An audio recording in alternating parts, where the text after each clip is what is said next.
Ya estamos en el café de Diario 55. Hoy estaremos conversando con el economista, con el presidente de la Federación de Cooperativas de la parte norte central. Es Eddie Álvarez, que está en este café de Diario 55, a quien saludamos y damos los buenos días. Muy buenos días, para mí es un placer estar participando con ustedes en este programa de una audiencia muy singular y muy especial. La población siempre tiene este canal como preferencia por la participación exclusiva de ustedes en el programa, su mensura, la calidad del cuestionamiento, su profundidad cultural en el manejo de los temas. Todo esto le da un plus al programa muy bueno. Bueno, yo creo que nos hizo el día. Sí, Eddie nos hizo el día con ese comentario. Por nuestra parte, ¿verdad? Gracias por Agradecemos lo esa que valoración que exacto. tiene Sí. hacia nosotros. Tú sabes que en la palabra multimedia, que Así es. si te he visto con una profundidad de tu mensaje en la comunicación, muy bueno, y incluso hablo hasta con un amigo tuyo de ti, que es Wolfgang Fabián. Sí, Egresado de allá. sí, hablo mucho con él de ti y de tu calidad en el trabajo de la comunicación. Lo valoro sobremanera. Eddie, hoy día se habla de nuevo tecnicismo, de modificaciones, de actualizaciones. ¿Cómo está el cooperativismo en la República Dominicana? Nosotros en el año 2025, declarado por la ONU, Organización de Naciones Unidas, como el Año Internacional del Cooperativismo, porque las cooperativas construyen un mundo mejor. Y la valoración de la ONU ha señalado que los gobiernos no han medido con efectividad el impacto del cooperativismo dentro de la sociedad y valoran la incidencia tan efectiva en la calidad del medio ambiente que tienen las cooperativas, en hacer partícipe a las comunidades de su propio destino. Y hay una serie de valoraciones que tiene la ONU para declarar el 2025 como el Año Internacional de las Cooperativas, que a nosotros que hemos estado involucrados casi por 50 años en el cooperativismo, nos llenan de satisfacción que un organismo de esta naturaleza esté valorando una actividad que a veces en las propias naciones donde hay una efectividad clara y tangible del cooperativismo, no lo han hecho. ¿Qué va a pasar este año en torno a esto? Porque una declaratoria del año del cooperativismo parece que habrá un sinnúmero de actividades o de acciones en torno a esto. Sí, hace algún tiempo la Organización Internacional del Trabajo, la OIT, instó a los gobiernos a que promovieran normativa, leyes, reglamentos que favorezcan la integración de los trabajadores en actividades proactivas, en actividades de integración para favorecer la economía popular. Las cooperativas han estado haciendo eso, teniendo un impacto, levantando dignidades en los rincones menos favorecidos por las políticas públicas. Y desde ahí que las cooperativas hayan construido un gran espacio a tal modo que antes se veía que el cooperativismo era para personas de muy escasos recursos, y hoy por las virtudes que han exhibido las cooperativas, hasta en clase media y clase alta se han involucrado en la formulación de cooperativas de alto impacto. Y las cooperativas que hoy que manejan grandes volúmenes en el país, se han integrado en base a los empleos públicos. Tenemos la cooperativa de los maestros, que es la cooperativa de mayor dimensión en la República Dominicana, la cooperativa de los médicos, que a pesar de haber una cooperativa de médicos, nosotros a veces nos dividimos tanto que diluimos el impacto que podemos tener dentro de una actividad. Pero los médicos se han dividido mucho y tienen como 4 cooperativas. Ahí, aparte de que las enfermeras también tienen como 4 cooperativas también divididas, pero todas crecen y van creciendo. En una ocasión nosotros hacíamos a través del CONACO, cuando lo presidía el senador Julito Fulcar, hacíamos esfuerzo por integrar a todas esas cooperativas en una para que fueran el impacto superior a lo que tienen ahora, y no fue posible por razones muy particulares, pero se hicieron los esfuerzos. Muchas personas creen que la formulación, la creación de una cooperativa es una idea de vamos a firmar y vamos a hacer una cooperativa, pero no se da cuenta que hay que durar años creando la base de sostenibilidad para la creación de la cooperativa. De cualquier manera, en el Año Internacional de las Cooperativas, nosotros estamos esperando que las instancias del Congreso, fundamentalmente, se animen a que den un voto favorable a un anteproyecto de ley que lo hemos estado reformulando desde hace muchísimo, con más de 20 años, reformulando el programa, y los legisladores lo han tenido, y creíamos que el año pasado lo iban a aprobar y se murió en el camino. Entonces estamos esperando que este año se someta de nuevo el proyecto y pueda el cooperativismo dominicano tener una legislación un tanto más actualizada al momento, porque si bien es cierto que ha sido muy funcional la ley 127 del año 1964, no es menos cierto que en la mayoría de los preceptos para esa época se han quedado desfasados por el momento que se vive hoy. ¿Cuáles aspectos viene a actualizar esa ley? Bueno, así grosso modo. Primero vamos a comenzar por la moneda. En la moneda, el valor de las aportaciones estaba concebido en 5 centavos. Y 5 centavos hoy ya prácticamente no existen. No existe.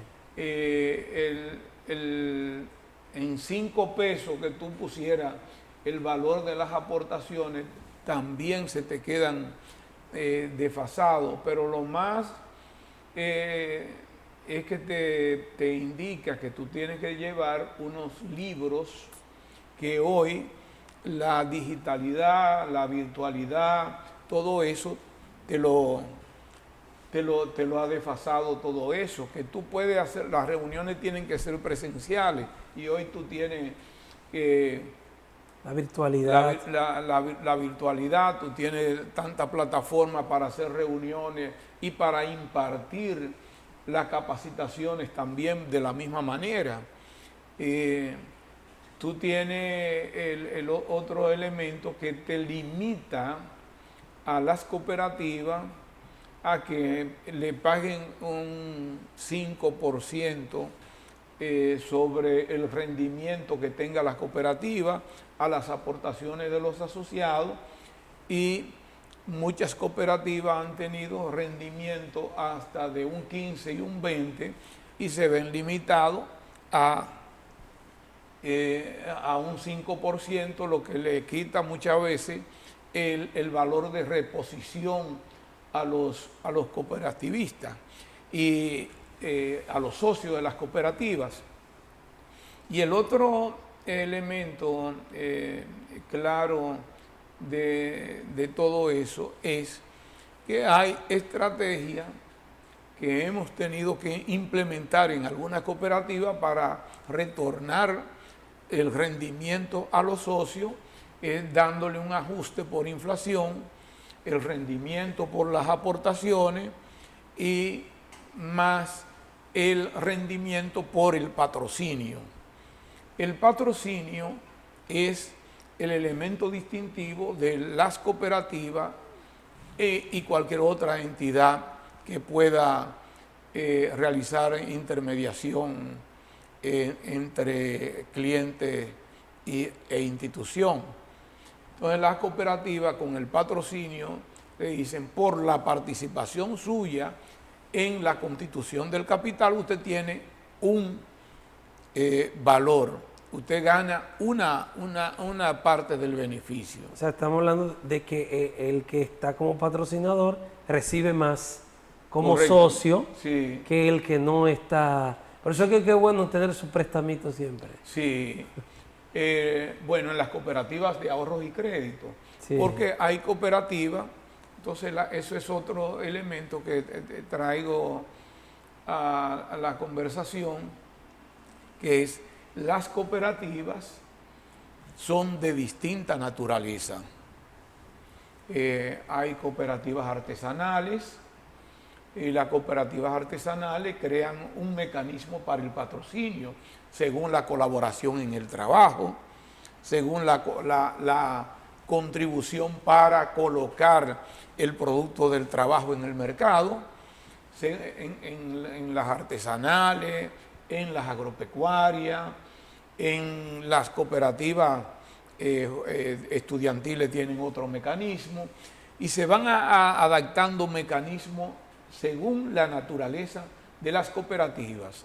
Pero en la ley 127, el rigor de la ley está más concentrado en la creación de cooperativas de ahorros y crédito que en las otras tipologías de cooperativas. Y eso es otro elemento que estamos corrigiendo en el anteproyecto de legislación cooperativa que se tiene para volverse a someter en el Congreso. Para acá, para el Cibao, la mayoría de cooperativas, ¿de qué tipo son?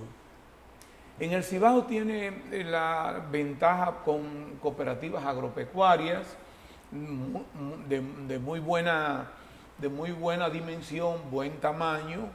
Tiene cooperativas artesanales, existían una variedad de cooperativas pesqueras en Puerto Plata y Montecristi, una inmensa variedad de cooperativas pesqueras, pero esas se han apagado porque los pescadores han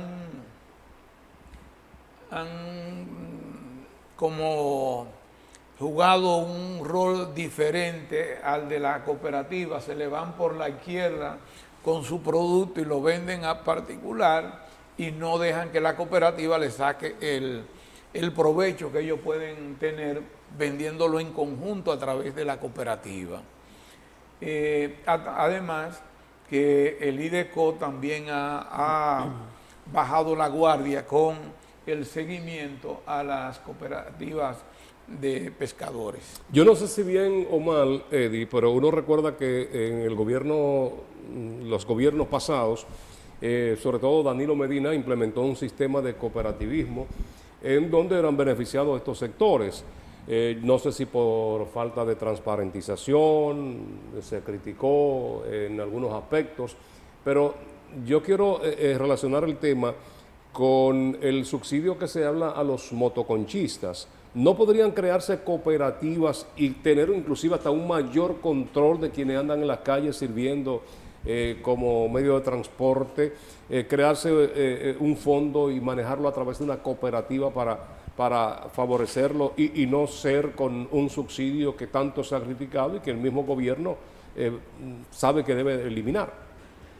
Mira, tú has traído un tema muy importante y hay dos elementos. El FEDA lo creó Danilo Medina con la intención de financiamiento a las cooperativas, sobre todo a las agropecuarias. Ahora, esa creatividad de los gobiernos de colocar otras instituciones cuando debieron fortalecer directamente al IDECO para que hiciera un proyecto directo sin la intervención de nadie, tú sabes. Vamos a hacer un paréntesis y recibir a Xiomara, que está con nosotros aquí, el Café Santo Domingo. Lo mejor de lo nuestro en estas presentaciones, el taparroja, que es el tradicional, y el verde, que es el descafeinado. Café Santo Domingo, lo mejor de lo nuestro. Entonces, vamos a permitir que después de disfrutar de este café, Eddie pues continúe con la explicación que nos daba a la pregunta que nosotros hacíamos. Bueno, pues, te decía que la creación de organismos paralelo le quita el impulso y la institucionalidad a las otras instituciones. Y al IDECO se debilitó con esa creación porque los recursos del IDECO se paralizaron y la mayoría de los recursos se fueron por el FEDA. Y se ha continuado en este gobierno con esa política. Y eso hace que tanto el seguimiento, la supervisión, la calidad de los servidores públicos que deben fiscalizar a las cooperativas también baje. Nosotros vimos que durante el gobierno del expresidente Medina, con esta dinámica de las visitas sorpresas, se motivó, se estimuló la creación de muchas cooperativas agropecuarias porque se daba un fondo para un grupo de artesanales o un grupo para que desarrollaran esa actividad y se le entregaba a la cooperativa esos fondos. ¿Qué porcentaje de esas cooperativas ha subsistido, al menos de las que usted conoce en el Cibao y demás? Mira, yo sé que producto de esa forma de visita sorpresa, la cooperativa de cacao de Altamira, Mamá Lala, algo así, Doña Lala. Sí, no recuerdo. Sí, yo la conozco, la he visitado. Muy buen resultado. Hay cooperativas que han tenido muy buen resultado producto de eso. Pero estamos mencionando un caso. Sin embargo, esto era prácticamente todas las semanas. Sí. Se visitaba una comunidad, un grupo, un sector, y si no tenían una estructura, se motivaba a eso. Y eso se hizo por 2 periodos presidenciales. Por ejemplo, Monción con la gente de los casaberos. Exacto. Sí, hay experiencia positiva de esos casos.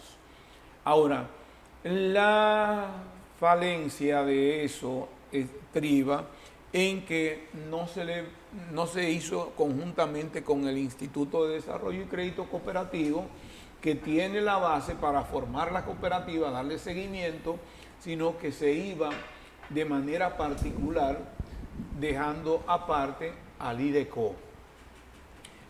Consecuentemente, muchas, en un elevado porcentaje, el dinero se perdió el dinero fracasó porque no hubo el debido seguimiento a eso y porque no estaban organizados, y en muchos casos fue la manzana de la discordia, porque se peleaban por manejar el dinero y no por organizar la cooperativa. De cualquier manera, en el sur hay buenas experiencias también de eso, con cooperativas que ya estaban organizadas, que fueron beneficiadas de esa visita sorpresa.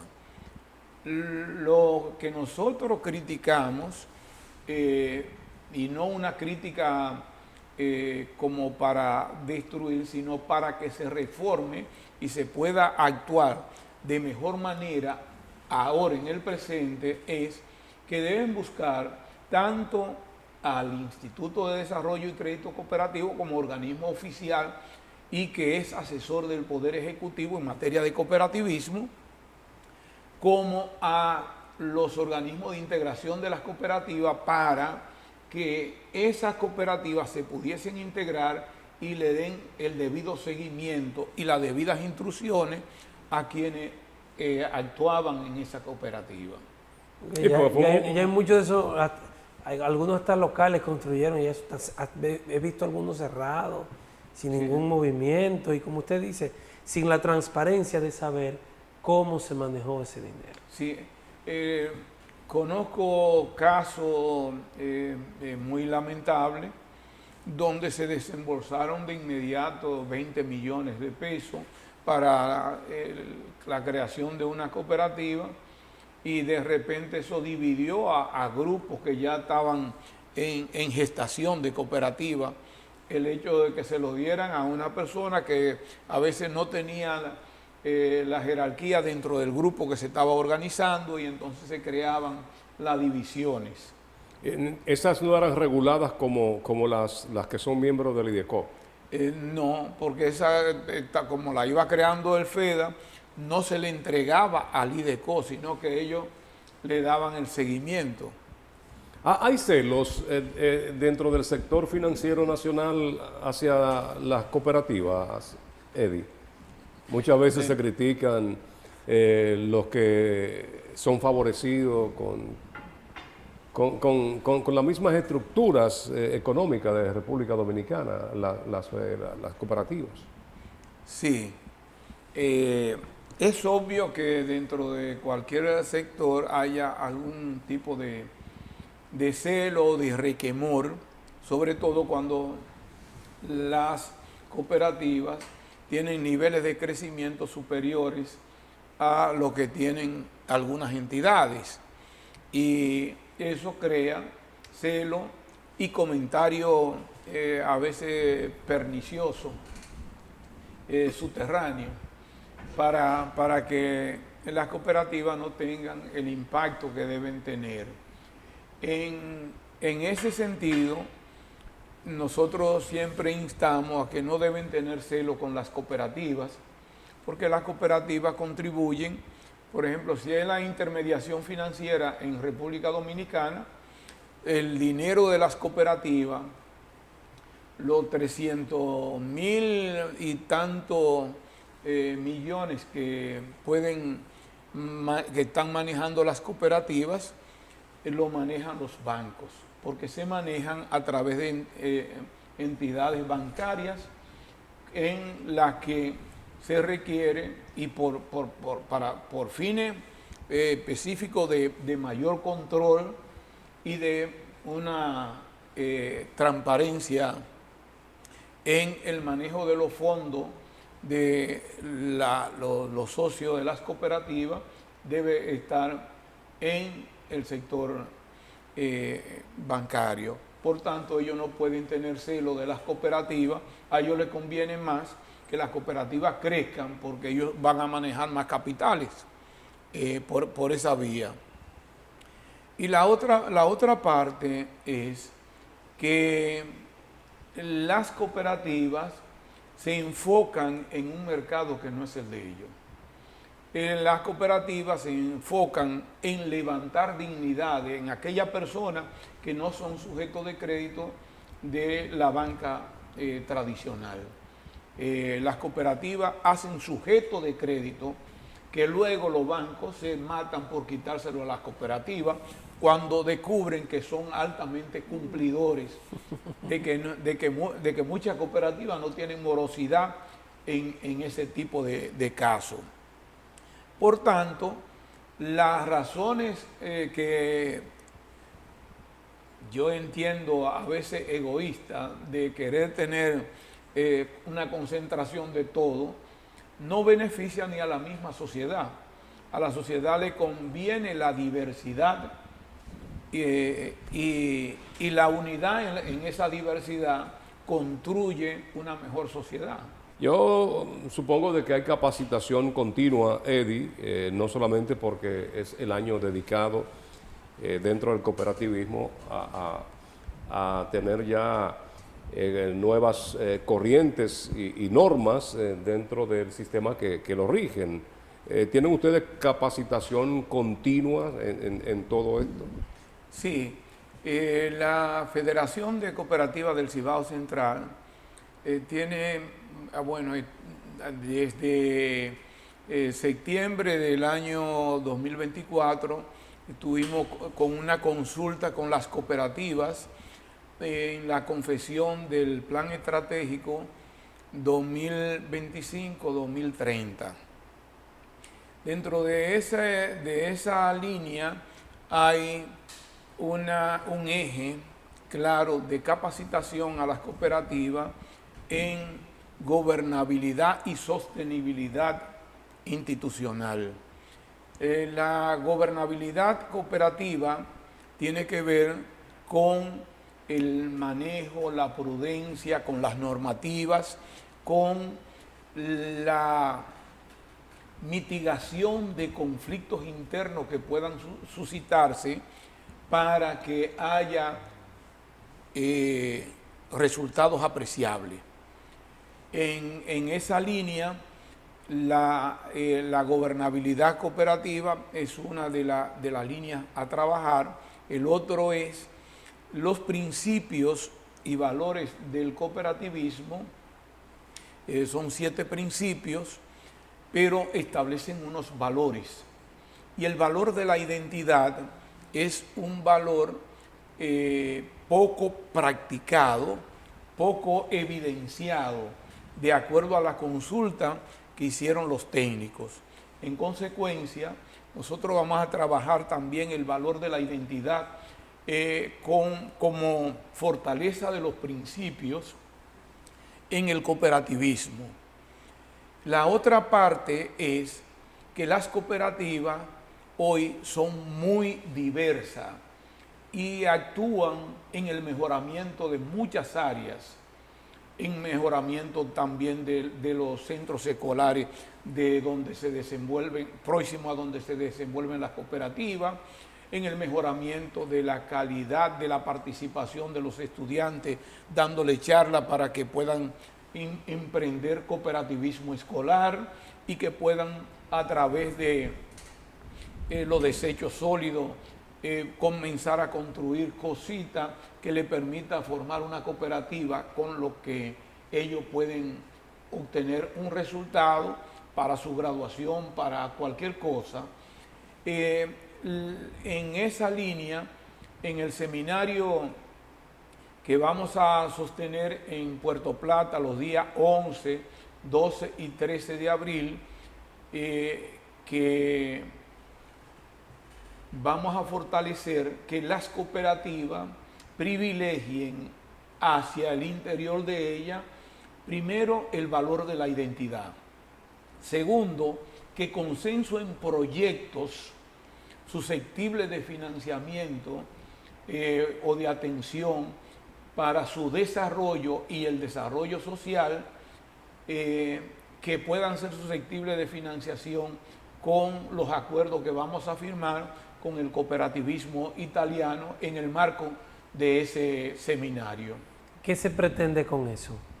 Pretendemos que las cooperativas dimensionen o multipliquen el impacto que tienen en las comunidades, que las cooperativas tengan una mayor incidencia en los mecanismos de políticas públicas, en las relaciones estratégicas con los cabildos, con las gobernaciones, con los comités de desarrollo, porque eso permite focalizar el trabajo social de las cooperativas hacia áreas donde se pueden concentrar todo y pueden rápidamente mitigar acciones negativas dentro de las comunidades. ¿Cuándo se creó la Federación de Cooperativas del Cibao Central?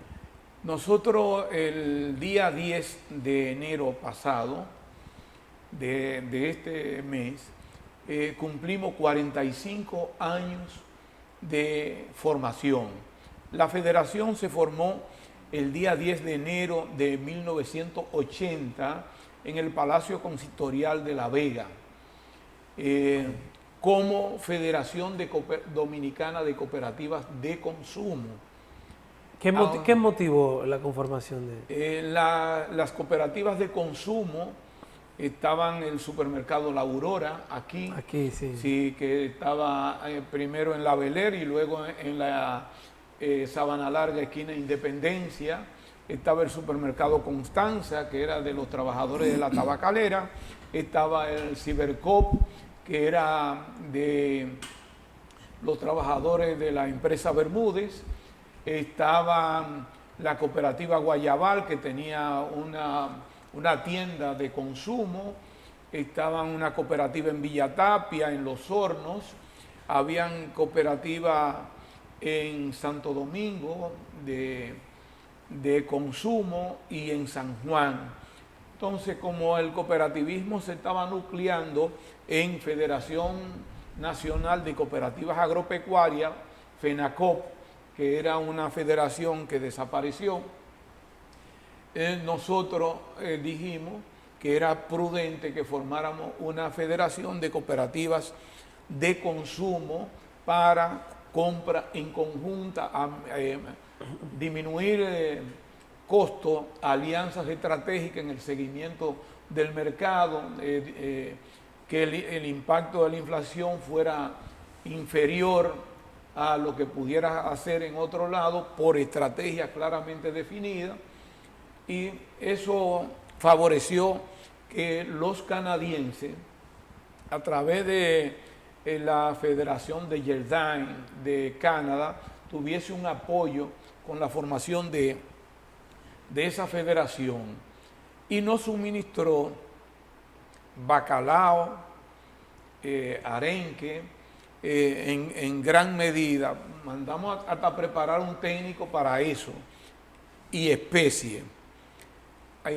Eso, de acuerdo a la política que le dio la razón de ser, la tenía libre de cualquier tipo de aranceles o impuestos, pero el mercado se fue desajustando en términos de los compromisos internacionales que se crearon, porque cuando vino se disparó la tasa de cambio.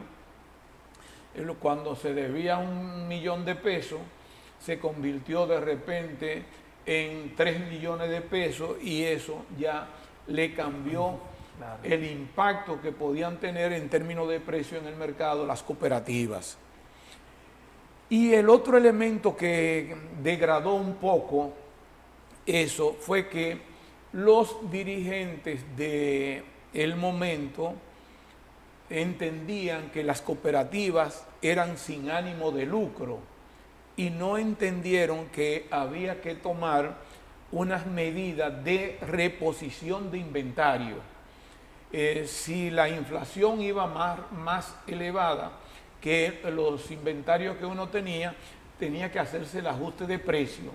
Pero por ser cooperativa, nosotros creíamos que no se debía mover el precio nunca, y vino a darse cuenta las cooperativas de consumo que estaban languideciendo cuando decían, pero ¿y en qué se me han convertido la mercancía? Era que cada día podíamos comprar menos. No se indexaban. No se indexaban los precios. Eddie, sí.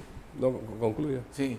Entonces, esa situación motivó a que cambiáramos la razón social de cooperativas de consumo a federación regional, que pudiéramos dar un servicio más efectivo a toda la tipología de cooperativas existentes. Mire, usted ha mencionado en varias oportunidades a un defensor, un hombre que ha hecho grandes aportes al cooperativo de la República Dominicana, exdiputado y hoy senador. Varios dirigentes del cooperativismo estuvieron criticando el hecho de que líderes como usted y otros estuvieran apoyando como candidato a senador a Julio Fulcar, y esto trajo muchas críticas. ¿Realmente procede de que sectores ligados a estas entidades estén ligados a la política? Mira, la ley 127 dice neutralidad política, racial y religiosa, a menos, y tiene esa coletilla, que afecte al sector. Y el sector ha estado siendo afectado en la medida que hay poca sensibilidad para el apoyo desde el Congreso a un cambio de la legislación. El cooperativismo tiene que entender entonces que debemos ir en pos de apoyar líderes del sector que puedan ser convenientes, que para incidir en las modificaciones y en las políticas que deben favorecer el desarrollo del cooperativismo, porque no es menos cierto que la incidencia de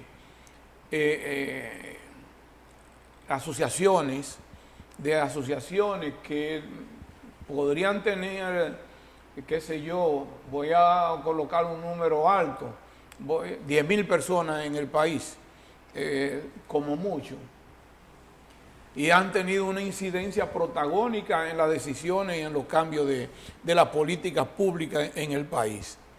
El cooperativismo, que tiene más de 2 millones de afiliados y que tiene 2.000 entidades, más de 2.000 entidades cooperativas en el país, se le ha hecho difícil por no tener ese grado de incidencia en los mecanismos de política pública.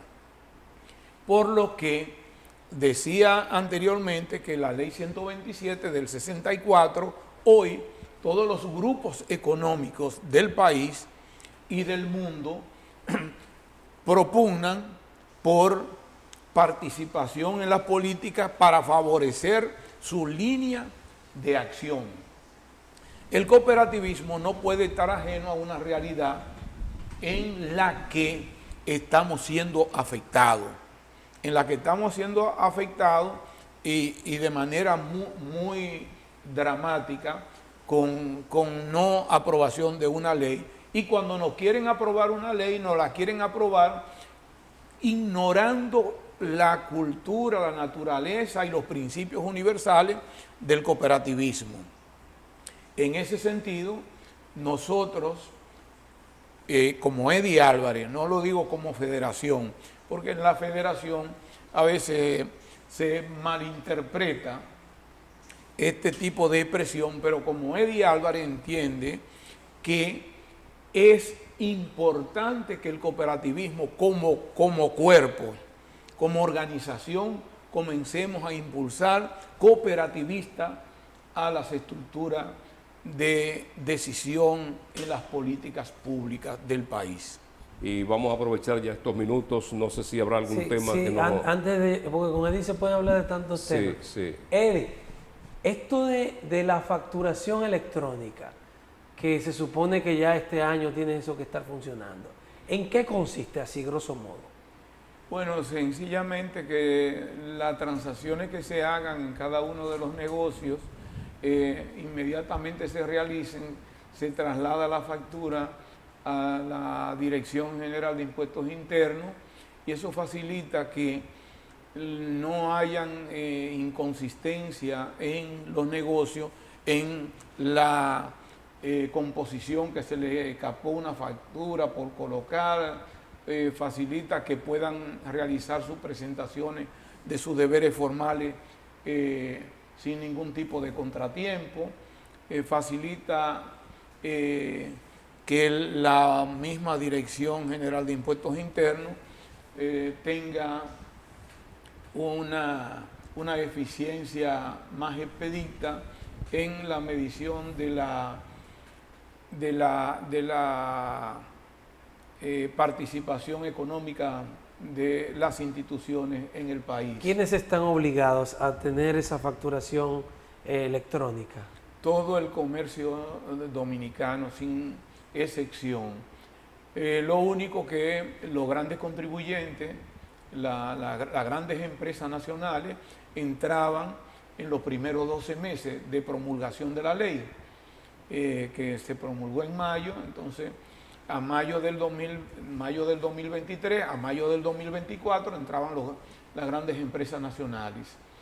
Las empresas medianas y grandes locales a 24 meses, a mayo del 2025, ya tienen que estar las medianas empresas, y a mayo del 2026 ya tiene que estar todo el mundo con la facturación electrónica. Entonces, significa que ya a partir de mayo de este año, cuando yo vaya al supermercado, no me van a estar preguntando cómo yo quiero la factura.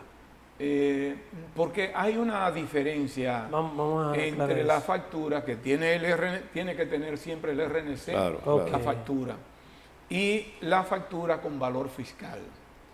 La factura con valor fiscal es cuando tú tienes que presentar los deberes formales. Si tú eres un consumidor que no va a presentar porque no tiene ninguna obligación tributaria, pues que tenga el RNC suficiente. Ya.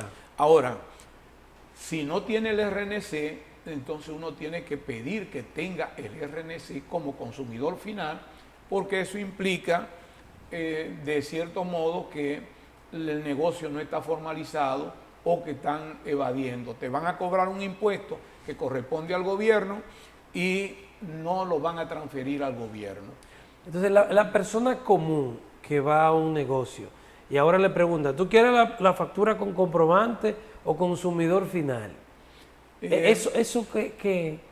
¿Cómo va a operar el eso? comprobante es porque tú vas a presentar ese comprobante cuando te toque en febrero o en abril, dependiendo de las formalidades que tenga, o en junio o en septiembre o cuando te toque.